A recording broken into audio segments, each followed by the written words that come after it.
Hello, everybody. My name is Doug Flaherty, and I'm representing a company called Plato. For those of you that don't know, Plato is a community of mentors and leaders coming from all different backgrounds and representing different companies with the intentions of helping others develop themselves as leaders and grow on the product and engineering side. And joining me today is Nidhi Gupta. We're live from the Hired office. Nidhi is, in fact, a Senior Vice President of Technology at Hired. And Hired is a marketplace that matches tech engineers with, that matches tech talent with the world's most innovative companies. So Nidhi is currently leading the company's global engineering, developer operations, as well as their product teams. So she's doing quite a bit. But thank you very much, Nidhi, for joining us today, and I look forward to this. Yeah, excited to be here. This is a great topic. So excited to be partnering with Plato in bringing this to you. Great. And so those of you that don't know, prior to Hired, Nidhi was in fact a Senior Vice President of Product and Engineering at companies like Top Hatter and Upwork. And previously she was instrumental to leading mobile TV and Ning through hypergrowth and expansion. So the reason to bring her in today is to kind of highlight the topic of best practices for your next one-on-ones. She definitely has some insights that she's willing to share and speak more so towards in that regards. So today we're going to kind of go through some questions for about 20 minutes, and then we're going to open it up to Q&A. If you go into the link, you can actually submit some of your questions. We'll be filtering those later on and answering as many of those as we can towards the end. But to kind of kick us off and start us off here, Nidhi, if you don't mind kind of getting right into it, I was hoping to learn a little bit more about your background. And in particular, I was hoping to ask, who is someone who has influenced you in your career that you felt has impacted your growth and developed you as a leader today? Yeah, I think that's a great question. I think I would say my mom. My mom was a great influence on me as I was growing up. She was, just a little bit about my mom, she was a principal in a really, in a government school in India, in a really poor neighborhood. And typically in poor neighborhoods, government doesn't pay that much attention, doesn't fund those schools. And my mom, she took it upon herself to make that the best school in the district. She was a fighter. Her work ethic was insane. She would work nonstop to the extent that I would come home and I'd be like, Mom, your school is on all the time, 24/7. And she was fearless. And I think I get so much of who I am as a leader and who I am as a person from her. That's fantastic. That's great to hear. And so to kind of wrap things up and bring us to our main topic, I guess, what do you think one piece of advice from your mother is that you've received that has kind of stuck with you during your career and has definitely been like influential and kind of a common theme for yourself? Yeah, so I think the one aspect from my mom that I learned is, as a leader, you lead from the front. So she always used to do one-on-ones and meetings in our house after hours, and she was involved every step of the way. So obviously you can't be a successful principal unless you delegate stuff. So but I think she strode that line really well in terms of delegating, but also leading from the front in terms of being there for her team, working equally hard, if not harder than anybody else.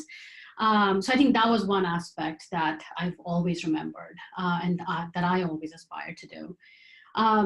As it pertains to one-on-ones in particular, I think I think one of the things that I've learned is actually not an advice that somebody gave me, but actually something not to do.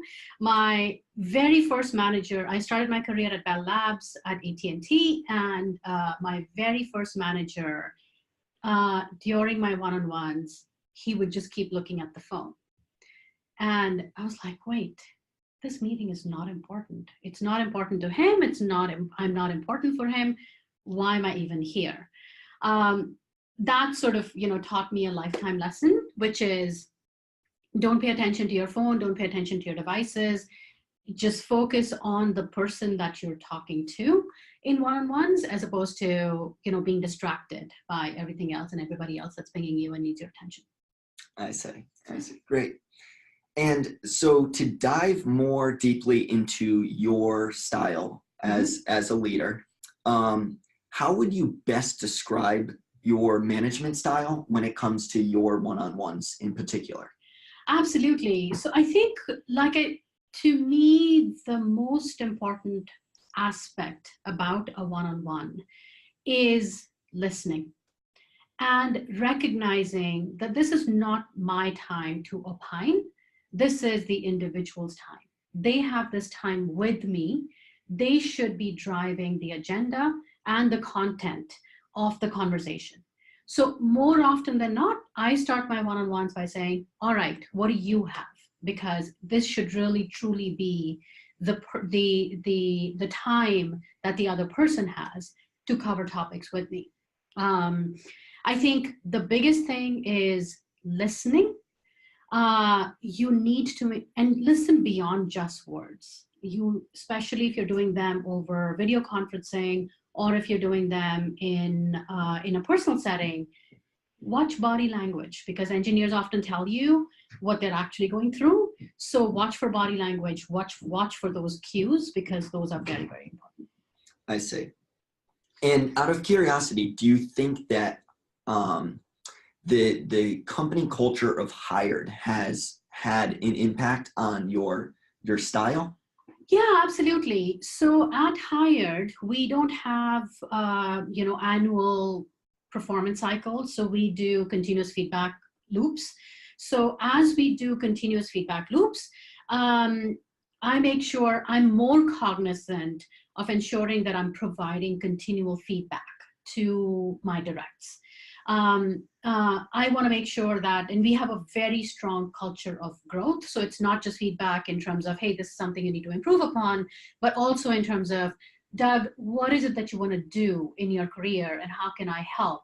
And then following that through in every single conversation that you and I have. So I set aside time in one-on-ones to both provide feedback and mentorship and guidance. Okay.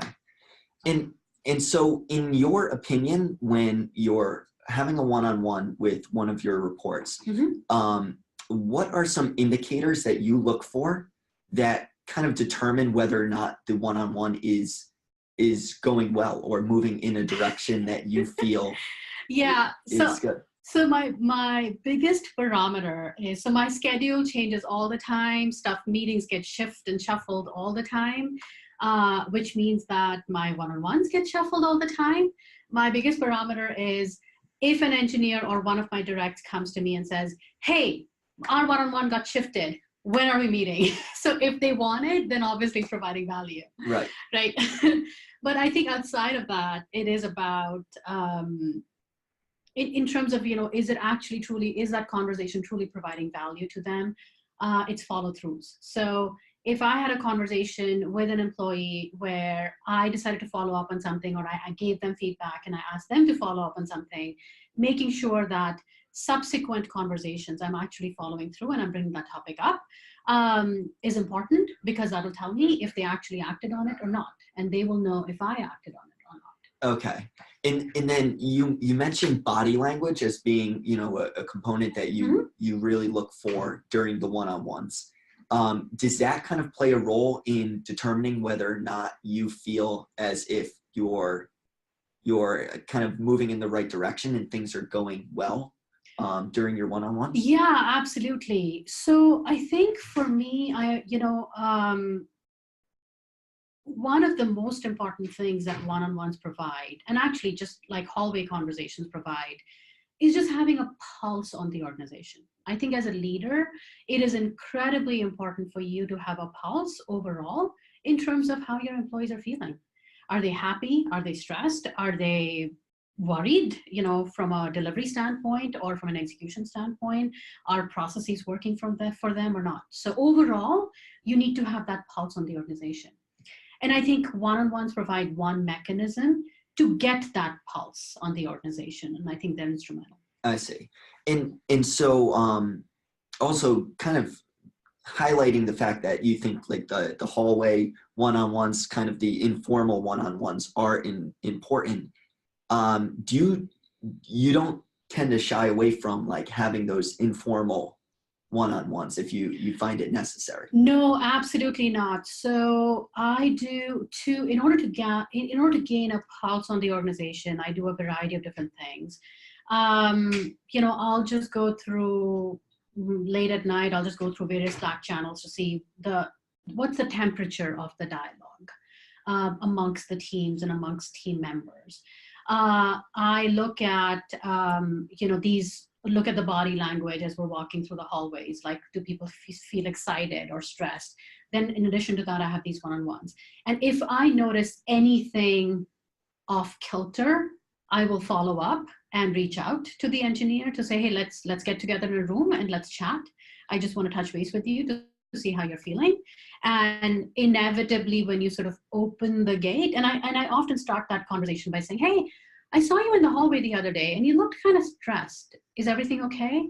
And I think when you do that, it opens up and it creates that safe space for them to walk into. I see. I see. So it's much more outside of the actual one-on-ones itself as well. You're incorporating just everything. Okay. Yeah, absolutely. I think the one thing for me that's very important is one-on-ones are not about project status. I do not talk about projects. I do not talk about execution. It's truly just the time with that engineer, right? So it's not about, I'm not going to do, any, hey, how's that project going? Unless I need to draw them out, that's different. But I'm really not trying to get a sense for, delivery. Okay, that's very interesting. Yeah.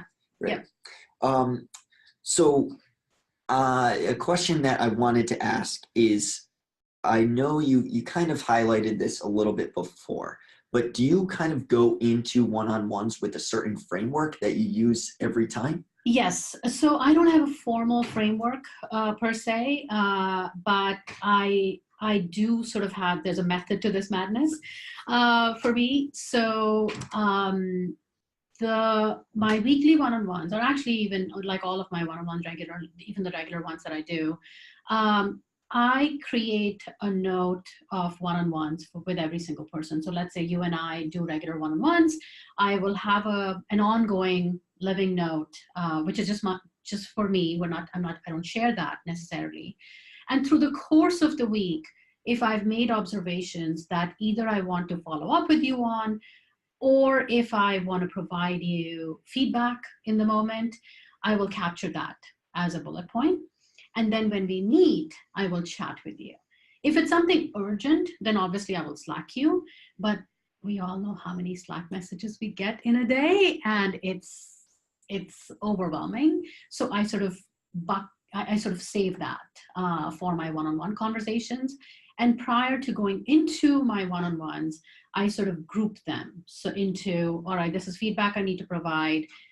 This is how I saw this person acting in the moment. This is, growth related that I need to follow up on, or these are items from the last time that I need to follow up on. So I sort of keep track of, a running list of items. Oh, whoa. Lights just went out. Oh, thank you, Dan. There we go. Yeah, trying to conserve electricity and being green. So I try to keep a running list, and I ask them to do the same. I first go through their list, and if we have time, then I cover mine, right? I don't start with mine. And the other thing I do is making sure to ensure that feedback is top of mind. Once a month, my one-on-ones are about performance check-in. So that way, the other person, because you don't want to surprise the other person by saying, oh, Doug, today we're going to talk about performance. Yeah. And you're like, I'm not ready for that. So on the calendar, once a month, the check-in is just truly about performance. Okay. And so how did you kind of come up with that framework? It sounds like you've kind of got it figured out for the most part. Like, what made you come up with that? Right. So I think the performance check-in is, is more specific to Hired, given our culture of continuous feedback loops. Okay. And I think and I'm a strong believer. I'm a strong believer in making sure that if you provide feedback in the moment, it becomes, with examples, it becomes actionable. Otherwise, 6 months later, a year later, it's long forgotten. So capturing these instances, it's so much easier to explain to somebody, to say, hey, we talked about this last time. This is a behavior I observed in this meeting. Whether you meant it or not, this is how it came across. And then it becomes a lot more actionable for the employee. And I think the aspect of just questions, I think it's just inundation with Slack that I'm like, all right, this is not urgent. Let me just park it. I see. Great. Kind of changing topics here, but how would you say your one-on-ones adjust based on the individual team member? Absolutely. So I do one-on-ones 360 degrees. So I do one-on-ones with my CEO, with my peers who are also execs at the company. I do them with my directs, and I do skip levels. And they're all different. So with my CEO, it's more about providing him updates and or conversations around execution or strategy for the company. With my peers, it's more about how our respective teams are working with each other and or for them to know some very important things that may be coming up that may be impactful to their department or what have you. So more cross-functional collaboration, if you will. With my directs, it's mostly what we've talked about, right? It's the feedback and growth. With my skip levels, it's actually all about listening, all about getting a pulse on how they're feeling and how they're feeling about their manager. I don't explicitly ask them in my skip levels as to how they're doing about their manager. Sometimes I do, but it's more about listening and making sure that I'm truly understanding where their heads are at and how they think about their manager, right? And how they think about their work and its impact in the organization. Okay. And now having like the fact that you're kind of running teams on the engineering, the product side, operations, how important do you find it to be to actually host these one-on-ones and then also get that pulse? Absolutely. I think it's incredibly important, right? Because as a leader, especially as a leader of a largish organization, it's very easy for you to get disconnected from what's happening and just focus on product and project delivery. So you absolutely want to make sure that you have a really great pulse in terms of how the overall team is doing. That's one. Second, in our environment in San Francisco, like there are always people coming and going, right? So you have like, we're growing very aggressively. So we have new engineers who are coming in. So we have new managers who are coming in, or we have new managers who've gotten promoted. So it's very, very, especially for a new leader and a new manager, it's incredibly important to provide them guidance and mentorship very frequently, very often. So this is all data gathering, right? All of these conversations are data gathering. And as my org has grown, I'm not able to do as many skip level one-on-ones. So I do group one-on-ones. I do roundtables where I meet with each of the teams in a skip level fashion to make sure that I'm still in touch with what's happening. That's very interesting. And I think a lot of people can relate to that, hyper growth situations where people are moving in and out of positions and Exactly. So my goal always is, if there is a departure or if there's a project slippage, I pretty much should know about it even before it happens, right? If something catches me, blindsides me, that's not good, because then that then clearly I don't have a pulse on the organization. Okay. And so, Nidhi, we have a few more minutes here before we go to Q&A. Again, if there are any questions, feel free to submit them in the Q&A. We're going to be going to that in a few minutes. But this is a question that comes up pretty frequently from Plato members during, situations where they want to talk to mentors about. But in particular, during one-on-ones, how do you deal with folks who tend to be more introverted? Yeah, and I think it's especially true for engineers, right? Yeah. A lot of us, I myself included, used to be very introverted. I think if you focus on listening as opposed to occupying the space and talking, and I think a lot of times that happens because if the other person's not talking, you want to fill the silence with noise. Be comfortable with silence. So there's a few tactics that I deploy. I try to draw them out by asking leading questions. So let's say you and I are having the conversation. I'll be like, hey, Doug, how you doing? Good. What do you do then? Right? So then it's like, hey, so you were working on that project. How did that go? And what worked? What didn't work? So that you try to move the conversation from monosyllables into sentences, right? And again, if you're asking about a project, the goal is not to talk about the project status. The goal is here to draw you out, if you will. I think the other tactic that's really important is be comfortable with silence. And lots of times, if I'm having that conversation, I'll just look at you. If I ask you a question, I'll just look at you. And at some point, you will jump in, right? It's about creating that space for you to jump in and answer the question. If you end up filling the space and the vacuum, then you're not giving a chance for the other person to open up. Okay, that's great advice. Thank you. Mm-hmm. And I also find it hard to believe that once you were introverted. I used to be, yeah. You're definitely very outgoing and extroverted now. So. Great. So we're going to open up to kind of the floor for some Q&A questions. So we'll pull some up. Let's see what we have here. Okay. Do you want me to? Yeah, let's read the questions. Okay. Yeah. So how has your one-on-one changed over the years?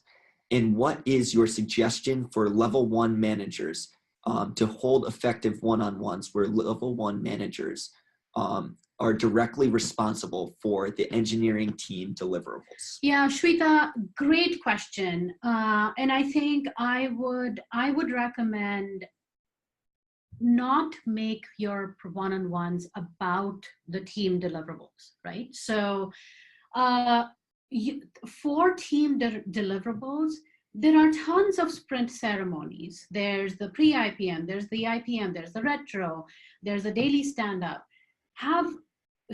Create a separation of concerns. So have team deliverables be handled in all of the sprint ceremonies, but have your one-on-ones truly be focused on where the employees and the engineers' heads at, how they are doing, growth, mentorship, those kinds of conversations, and actually for them to air as to how they're feeling. Okay. Yeah. And I know you mentioned before, make it more about the individual, less about like the. Absolutely. Yeah. Absolutely. And I think your goal going into those one-on-ones is always to pick up signals, right? So especially, and I think to your other question of, how has it changed over time? When I started, I totally missed signals from my engineers. And even here, as we've transitioned, many of my engineers into EMs, they miss signals that they get from employees because they're just not used to catching signals. They're not used to catching body language. Somebody's not making eye contact, or somebody's looking stressed, or what have you. And those cues are very, very important. If you don't want to be blindsided by an engineer leaving the organization or an engineer slipping, then make sure that you leverage these one-on-ones and pick up those signals. Okay, Fantastic. Next question is, how much time do you book for one-on-ones? Is it okay if most of them are only 15 minutes? Wow, 15 minutes sounds really short for me, actually. So I typically do 30 minutes for all my skip levels. For all of my directs, I do 45 minutes to an hour. And with my directs, admittedly, they're a little bit different. We get into a little bit of, updates from a project standpoint, but only high level, only if something is critical. But I'm managing directors and VPs, and they have large organizations. So 15 minutes sounds really short. I think if you do 15 minutes, then something tells me you're probably catching up on project status. If you truly want to get a pulse on your engineers, 15 minutes is not enough at all to have a meaningful conversation. The other thing I would recommend is, especially with engineers, to go back to what you were asking earlier about introverted engineers, sometimes just going out for walks helps, right? So instead of doing them in a formal, office room setting, just go get coffee, just go for a walk. And one, you'll get some fresh air. But second, people tend to open up when they're outside the confines of an office. Right. I can't agree with you more there. I feel like the walks I've gone on with my manager during one-on-ones, I've definitely opened up a lot more. Exactly. And so I agree with that 100%. Yep. The other question that we have here is, what are some books, blogs, or podcasts that have had a profound impact on you when it comes to management, and maybe even specifically one-on-ones?